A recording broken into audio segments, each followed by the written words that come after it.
من مست ملنگ کی آخری ایپیسوڈ بہت انٹرسٹنگ رہی، جس میں کبیر خان نے کمال ہوشیاری سے واجد کا اصلی چہرہ آسماء اور ریا خان کے سامنے بے نقاب کیا، اور پھر کس طرح سے آسماء نے واجد کو اس کے اصلی انجام تک پہنچایا، یہ جاننے کے لیے میری اس ویڈیو کو اینڈ تک لازمی دیکھیے۔ واجد نے ایک پلاننگ کے تحت سکندر کو ایک جگہ پر بلوایا اور پھر مبین کو بھی کال کر کے وہیں بلوا لیا۔ ان دونوں کی آپس میں پچھلی دشمنی کی وجہ سے تھوڑی سی انبن ہوئی، لیکن دونوں نے ایک دوسرے کو گولی نہیں ماری۔ واجد نے موقع کا فائدہ اٹھاتے ہوئے سکندر خان پر گولی چلا دی۔ پولیس آئی اور موقع واردات سے مبین خان کو گرفتار کر کے لے گئی۔ کبیر خان بار بار یہی کہتا رہا کہ میرا بھائی بے قصور ہے، لیکن کسی نے اس کی بات نہیں مانی۔ اس نے ساری بات کا جائزہ لیا اور پھر اس کا نکتہ اس بات پر اٹکا کہ کوئی تو ہے تیسرا جو ان دونوں کا دشمن ہے اور ان دونوں کو ہمیشہ سے لڑواتا رہا ہے۔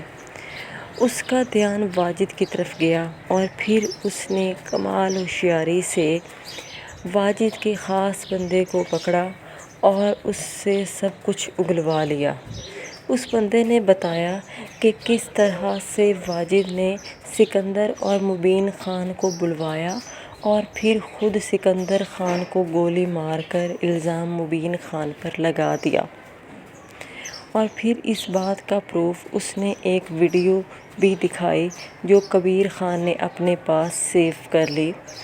پھر کبیر خان ریا کے گھر پہنچا اور اس نے آسماء سے بات کرنے کی کوشش کی، لیکن آسماء کسی صورت نہیں مانی کہ قتل واجد نے کیا ہے۔ جب بہت زیادہ اصرار کیا اور وہ نہیں مانی، تو تب کبیر خان نے واجد کا اصلی چہرہ آسماء کے سامنے رکھ دیا۔ اس نے کہا کہ کس طرح سے آپ نے واجد کے چکر میں میرے بھائی سے بے وفائی کی، اپنے باپ کا قتل کیا، اور پھر اب اپنے بھائی کا قتل بھی آپ نے ہی کروایا ہے۔ کیا آپ نہیں جانتی کہ اگر قتل واجد نے بھی کیا ہے تو کیونکہ آپ اس کے ساتھ ہیں، آپ اس سے محبت کرتی ہیں، تو اس کا مطلب یہ کہ یہ قتل سب آپ کی وجہ سے ہی ہو رہا ہے۔ جس پر ہکا بکا سی آسماء دیکھتی رہتی ہے اور ریا خان بھی حیران و پریشان رہ جاتی ہے۔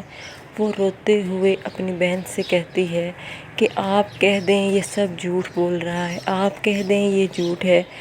جس پر کبیر خان کہتا ہے کہ یہ کیسے کہیں گی کہ یہ جھوٹ ہے، لیکن یہ سب سچ ہے، اور پھر ریا خان اپنی بہن کو تھپڑ لگا دیتی ہے اور وہ کہتی ہے کہ آپ تو بہن کہلانے کے لائق ہی نہیں ہیں، آپ نے میرے باپ کو مارا، آپ نے میرے بھائی کو مارا، میں اس گھر میں نہیں رہ سکتی، اور پھر وہ کبیر خان کے ساتھ چلی جاتی ہے۔ آسماء کو جب اس حقیقت کا پتہ چلتا ہے کہ واجد نے ہی سکندر خان کو مروایا ہے، تو وہ واجد کے گھر پہنچ جاتی ہے۔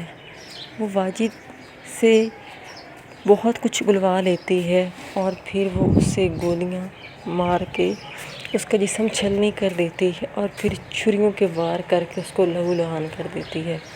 اس بات میں واجد مر جاتا ہے اور آسماء کو پولیس پکڑ کے لے جاتی ہے۔ آخری سین میں آپ لوگ دیکھیں گے کہ کس طرح سے ریا اور کبیر خان دونوں آسماء سے ملنے جاتے ہیں، اور ریا خان آسماء سے کہتی ہے کہ میں بہت جلد آپ کو یہاں سے لے جاؤں گی، کیونکہ میرا واحد سہارا آپ ہیں، اس دنیا میں آپ کے علاوہ میرا کوئی نہیں ہے۔ اور پھر آسماء اپنی بہن کو نصیحت کرتی ہے کہ کبیر بہت اچھا ہے، اس سے بے وفائی نہ کرنا۔ کیا آپ لوگ بھی چاہتے تھے کہ ڈرامے کا انجام یہی ہو، یا پھر کبیر خان کی شادی مینہا سے ہونی چاہیے تھی؟ اپنی قیمتی رائے کا اظہار ضرور کریں، اور مزید اسی طرح کی ویڈیوز کے لیے میرے چینل کو سبسکرائب کریں اور نوٹیفیکیشن کے لیے نوٹیفیکیشن آئیکن کو پریس کیجیے۔ شکریہ۔